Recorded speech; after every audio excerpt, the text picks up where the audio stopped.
Қайырлы күн достар, сіздермен бірге пайдалы арна каналы. Күнделікті өміріңізге қажетті пайдалы ақпараттардан құлақ қағыс болғыңыз келсе, міндетті түрде каналға тіркеліп, қоңыраушаны басып қоюды ұмытпаңыздар.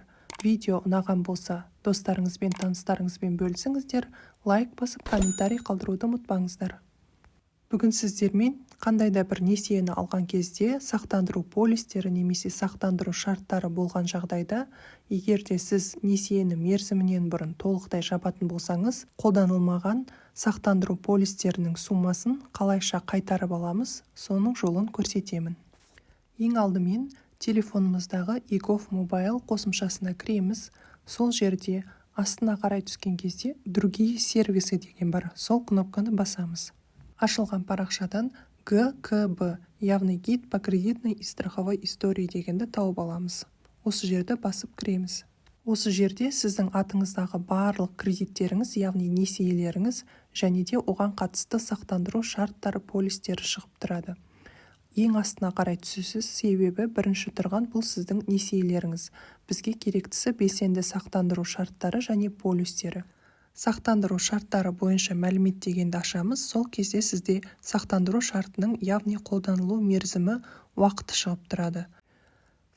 Бұл мысалдағы адам көлік сатып алу бойынша сақтандыру шартын жасаған. Яғни көлікті 7 жылға несиеге алсаңыз, сол 7 жылда әрбір жыл сайын сіз белгілі бір сомада сақтандыру шартын сатып алып отырасыз. Мысалға, бұл жердегі сақтандыру шарты жылына 160 мың теңгені құрайды. Яғни сіз 7 жыл бойы бұл несиені төлейтін болсаңыз, сол жылдың ішінде 1.120 мың теңгені сақтандыру шартына бересіз. Ал егерде несиеңізді ол уақытқа жеткізбей жабатын болсаңыз, толықтай, ол кезде сіз сақтандыру шартын қайтарып ала аласыз. Мысалға, бұл кісі 24 жылдың желтоқсан айынан 25 жылдың тамыз айына дейін сақтандыру шартын жасасты 160 мың теңге. Және де 25 жылдың қаңтар айында несиесін толықтай жапқаннан кейін сақтандыру шартындағы ақшасының жартысы қолданылды, енді қалған жартысын қайтарып алуға мүмкіндігі бар. Ол үшін біз не істейміз?